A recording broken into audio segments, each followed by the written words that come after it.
청운재의 비밀 황혼 사기꾼. 1장. 새로운 입주자. 청운재 요양원의 VIP층 복도는 오늘따라 유난히 분주했다. 월 450만 원이 넘는 입주 비용을 내는 이곳.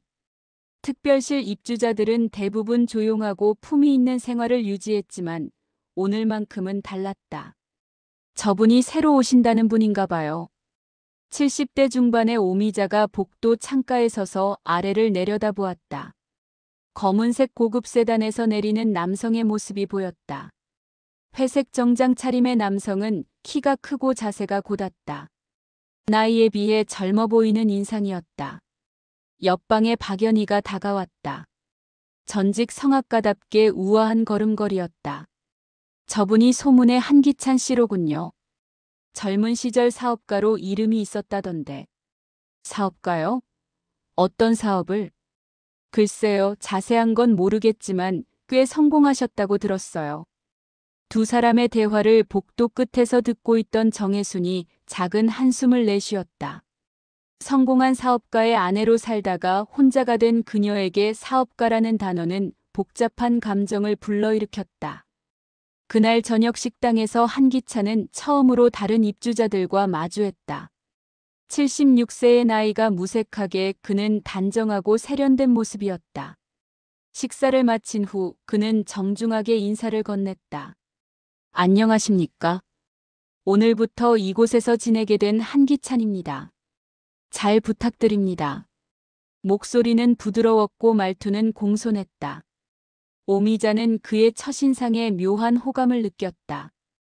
박연희는 그의 품위 있는 태도에 눈길이 갔다. 정혜수는 그저 담담하게 고개만 끄덕였다. 의장. 다가오는 온기. 한기찬이 청운재에 온 지 일주일이 지났다. 그는 요양원 생활에 빠르게 적응했고 특히 VIP층의 새 여성들과 자연스럽게 친해졌다. 어느 아침 오미자가 정원을 산책하고 있을 때였다. 기찬이 다가와 말을 건넸다. 오 여사님, 오늘도 산책하시는군요. 날씨가 참 좋네요. 아, 한 선생님. 네, 매일 이 시간에 나오는 편이에요. 혼자 걷기 심심하시면 제가 동행해도 될까요? 오미자는 의외의 제안에 살짝 당황했지만 기분 나쁘지 않았다. 두 사람은 천천히 정원을 걸었다. 기찬은 적절한 타이밍에 질문을 던지며 오미자의 이야기를 들어주었다. 젊은 시절엔 어떤 일을 하셨어요? 저요? 작은 사업체를 운영했었죠. 지금은 아들이 물려받았고요. 대단하시네요. 여성 사업가가 드물던 시절이었을 텐데. 오미자는 오랜만에 자신의 성취에 대해 인정받는 기분이 들었다. 자식들도 요양원 사람들도 그저 재산 많은 할머니로만 봤지 그녀가 이룬 것들에 대해선 관심이 없었다. 그 다음 날 오후 박연희가 피아노실에서 연습을 하고 있었다. 문이 조용히 열리며 기찬이 들어왔다. 방해해도 될까요? 아, 한 선생님.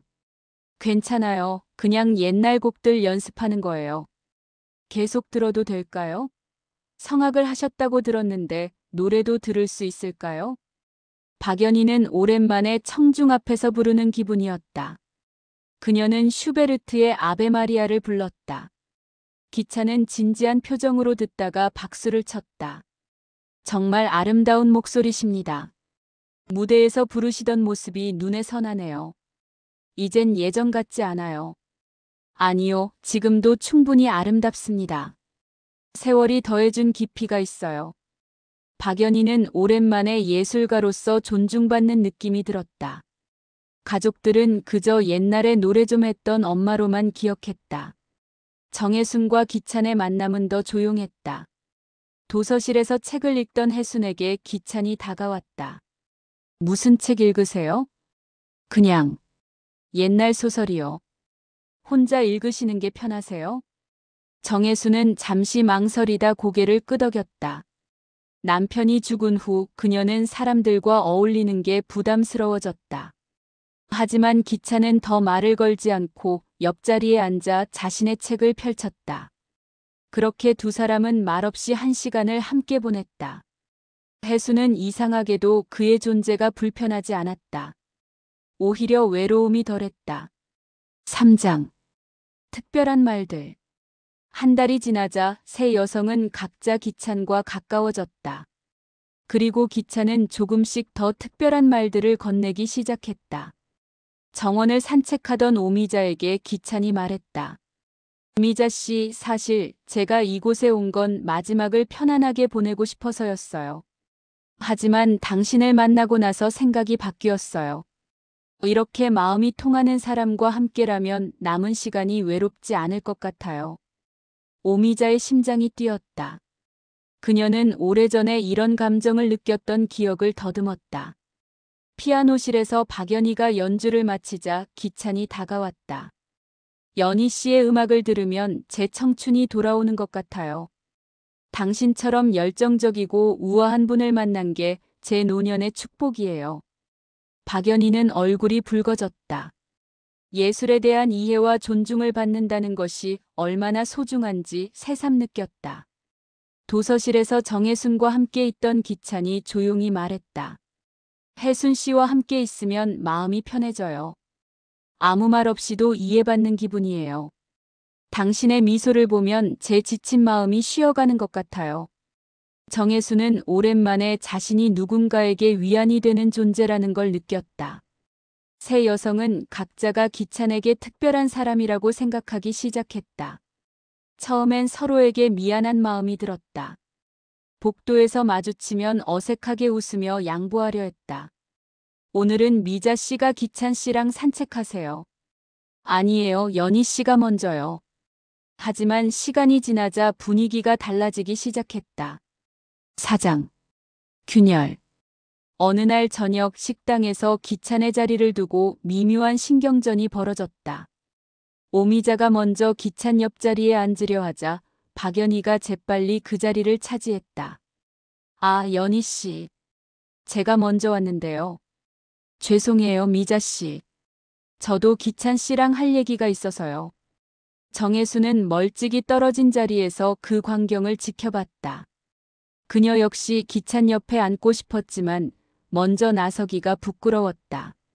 그날 밤 오미자는 잠이 오지 않아 복도를 거닐다가 기찬의 방 앞에서 박연희가 나오는 걸 목격했다.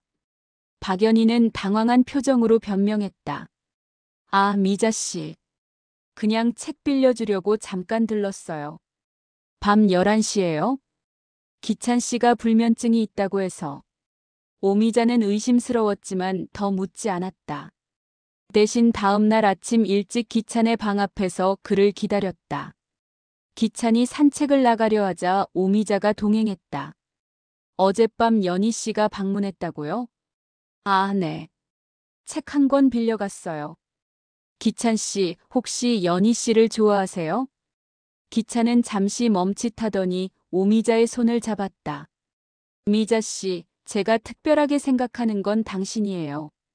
다른 분들과는 그저 친구로 지내는 거예요. 오미자는 안도했다. 하지만 며칠 후 그녀는 충격적인 장면을 목격했다. 창문 너머로 정원이 보이는 복도에서 오미자는 기찬과 정혜순이 벤치에 앉아 있는 걸 봤다. 기찬이 혜순의 손을 잡고 있었다. 혜순은 고개를 숙인 채 무언가에 울고 있는 것 같았다. 오미자는 가슴이 철렁했다. 그날 저녁 그녀는 박연희를 불러냈다. 연희 씨, 우리 얘기 좀 해요. 무슨 얘기요? 기찬 씨 말이에요. 솔직히 말해봐요. 연희 씨도 기찬 씨 좋아하죠? 박연희는 잠시 망설이다 고백했다. 네, 좋아해요. 하지만 미자 씨도 그런 것 같던데요. 저도 좋아해요. 근데 오늘 혜순 씨랑 손잡고 있는 거 봤어요. 두 사람은 동시에 정혜순의 방으로 향했다. 문을 두드리자 혜순이 나왔다. 무슨 일이세요? 혜순 씨, 기찬 씨랑 무슨 사이예요? 정혜순은 당황했다. 그냥 친구예요. 손잡고 있던데요. 그건 제가 힘들어서 위로받은 거예요. 세 여성은 서로를 쳐다봤다. 이상한 긴장감이 흘렀다. 5장.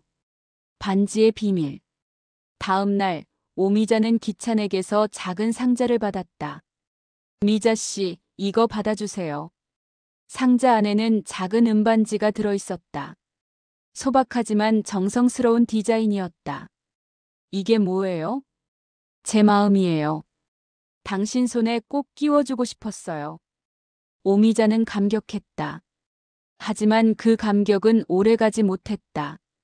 이틀 후 박연희가 흥분한 목소리로 오미자를 찾아왔다. 미자 씨, 이거 봐요. 박연희가 내민 손에도 똑같은 은반지가 있었다. 기찬 씨가 줬어요. 특별한 선물이라면서. 두 사람은 얼굴이 하얗게 질렸다. 그들은 동시에 정혜순의 방으로 달려갔다. 혜순 씨, 혹시 기찬 씨한테 반지 받았어요? 정혜순은 머뭇거리다 서랍을 열었다. 거기에도 똑같은 은반지가 있었다. 세 여성은 말을 잃었다. 오미자가 먼저 입을 열었다. 이게 무슨 짓이야? 박연희가 상자 안에서 편지를 발견했다. 편지도 있어요. 읽어볼까요? 세 사람은 각자의 편지를 꺼내 비교했다. 내용은 조금씩 달랐지만 핵심은 같았다. 당신과 함께 마지막을 보내고 싶다. 당신이 내 인생의 마지막 사랑이다. 결혼까지 생각하고 있다. 정혜순이 떨리는 목소리로 말했다. 이 사람, 우리를 가지고 논 거예요. 오미자는 분노로 얼굴이 붉어졌다. 당장 따져봐야 해요. 세 여성은 기찬의 방으로 향했다. 하지만 방은 비어 있었다. 간병사에게 물어보니 기찬은 외출했다고 했다. 언제 돌아와요? 모르겠어요. 오늘 아침 일찍 나가셨는데 언제 돌아오신다는 말씀은 안 하셨어요. 세 여성은 기찬의 방으로 들어갔다. 책상 위에는 여러 장의 사진이 있었다. 젊은 시절 기찬의 모습, 그리고 여러 여성들과 함께 찍은 사진들. 뒷면에는 날짜와 이름이 적혀 있었다. 이게 다 뭐예요? 박연희가 서랍을 열었다. 거기에는 수첩이 있었다. 수첩을 펼치자 여러 여성들의 이름과 정보가 빼곡히 적혀 있었다. 재산 규모, 가족관계, 취미, 약점까지. 오미자가 떨리는 손으로 자신의 이름을 찾았다. 오미자, 70세, 부동산 자산 약 30억, 자녀와 관계 소원, 외로움 많음, 인정받고 싶어하. 박연희의 이름도 있었다. 박연희, 72세, 예금 약 15억, 예술적 자존심 강함, 인정받고 싶어함, 외로움. 정혜순의 이름도 있었다. 정혜순, 69세, 남편 사망 후 유산 약 20억, 조용한 성격, 의지할 곳 찾고 있음. 세 여성은 충격에 빠졌다. 이 사람이 우리 재산을 노린 거예요? 6장. 진실의 파편들. 그날 저녁 세 여성은 오미자의 방에 모였다. 분노와 배신감, 그리고 수치심이 뒤섞인 감정이었다. 우리가 바보였어요. 박연희가 한숨을 쉬었다. 아니에요. 그 사람이 나쁜 거죠. 정혜순이 조용히 말했다. 그냥 넘어갈까요? 경찰에 신고하면 우리가 더 창피해질 것 같아요. 하지만 오미자는 고개를 저었다. 안 돼요. 이대로 넘어가면 또 다른 사람이 당할 거예요. 우리가 마지막 피해자가 아닐 수도 있어요. 세 사람은 기찬에 대해 조사하기 시작했다. 먼저 요양원 원장에게 기찬의 입주 서류를 보여달라고 요청했다. 처음엔 개인정보 보호를 이유로 거부했지만 사기 의혹이 있다고 하자 원장도 심각하게 받아들였다. 서류에 적힌 기찬의 이전 주소지를 추적했다. 오미자의 조카가 사립탐정이었기에 그에게 도움을 요청했다. 일주일 후 충격적인 정보가 들어왔다. 한기찬은 지난 10년간 전국의 고급 요양원을 전전하며 비슷한 수법을 반복해왔다는 것. 대구의 한 요양원에서는 80대 여성으로부터 5천만 원을 받아 사라졌고 부산에서는 2명의 여성에게 동시에 접근해 각각 2천만 원씩 받아냈다는 기록이 있었다. 이 사람 진짜 사기꾼이었어요. 더 충격적인 건 그 다음이었다. 기차는 30년 전 사업 사기 혐의로 실형을 살았고 출소 후에도 여러 차례 사기 전과가 있었다. 하지만 피해자들이 대부분 노인이었고 수치심 때문에 신고를 꺼려 제대로 처벌받지 않았다. 그런데 왜 이번엔 청운지에 온 걸까요? 정혜순의 질문에 탐정이 답했다. 부산 쪽에서 피해자 가족이 고소를 준비 중이라는 소문이 돌았대요. 그래서 급히 도망친 것 같습니다. 박연희가 이를 갈았다. 비겁한 놈. 오미자가 결심한 듯 말했다. 복수합시다. 제대로. 7장. 역습. 세 여성은 치밀하게 계획을 세웠다. 먼저 기찬이 돌아오기를 기다렸다. 사흘 후 기찬은 아무 일 없었다는 듯 요양원으로 돌아왔다. 미자 씨, 오랜만이에요. 급한 일이 있어서 서울에 다녀왔어요. 오미자는 아무렇지 않은 척 웃었다. 그러셨어요? 저희가 기찬 씨 많이 기다렸어요. 오늘 저녁에 우리 방으로 오실래요? 맛있는 음식 준비했어요. 기찬은 의심 없이 승낙했다. 그날 저녁 기찬이 오미자의 방에 들어서자 박연희와 정혜순도 있었다. 기찬은 잠깐 당황했지만 곧 웃으며 말했다. 세 분 다 계시네요. 좋습니다. 다 같이 즐거운 시간을 보냅시다. 오미자가 와인을 따르며 말했다. 기찬 씨, 우리한테 할 말 없으세요? 무슨 말씀이신지. 반지 말이에요. 왜 세 명한테 똑같은 반지를 줬죠? 기찬의 표정이 굳어졌다. 하지만 그는 능숙하게 변명했다. 아, 그건 우정의 표시였어요. 세 분 다 제게 소중한 분들이라서. 우정이요? 박연희가 수첩을 꺼내 던졌다. 그럼 이건 뭐예요? 우리 재산 규모까지 조사해 둔 거? 이것도 우정이에요? 기찬은 말문이 막혔다. 그는 잠시 침묵하다가 갑자기 태도를 바꿨다. 알았어요. 들켰으니 솔직히 말하죠. 네, 저는 돈이 필요했어요. 하지만 여러분도 외로웠잖아요. 서로 필요한 걸 주고받은 거죠. 정혜순이 조용히 말했다. 그렇게 생각하세요? 우리 감정을 가지고 논 게 정당하다고? 감정? 여러분 나이에 무슨 사랑이에요? 그냥 외로움이었을 뿐이에요. 그 말에 세 여성의 눈빛이 차갑게 변했다. 오미자가 핸드폰을 꺼내 녹음을 멈췄다. 지금까지 다 녹음했어요. 이거면 사기 혐의로 고소하기 충분해요. 기찬의 얼굴이 새하얗게 질렸다. 고소? 증거가 뭐가 있는데요? 제가 돈 받은 것도 아니고. 아직 안 받았을 뿐이죠. 그리고 과거 전과 기록이랑 다른 피해자들 진술서도 확보했어요. 박연희가 서류 뭉치를 내밀었다. 기찬은 당황하며 뒤로 물러섰다. 잠깐 진정하세요. 제가 잘못했어요. 사과할게요. 사과로 해결될 문제가 아니에요. 정혜순이 원장에게 전화를 걸었다. 잠시 후 원장과 경찰이 도착했다. 경찰이 기찬의 신원을 조회하자 여러 건의 수배 기록이 나왔다. 부산에서의 사기 사건뿐 아니라 대전, 광주에서도 비슷한 고소가 접수되어 있었다. 기찬은 체포되었다. 그가 요양원에서 끌려나가는 모습을 지켜보며 세 여성은 복잡한 심경이었다. 에필로그. 한 달 후 세 여성은 다시 오미자의 방에 모였다. 재판은 진행 중이었고 기찬에게는 실형이 예상되었다. 참 바보 같았죠, 우리.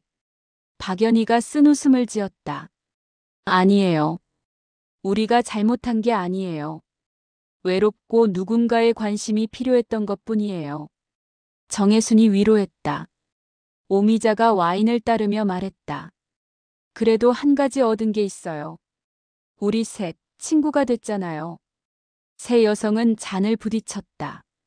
사랑은 사기였지만 그 과정에서 얻은 우정은 진짜였다.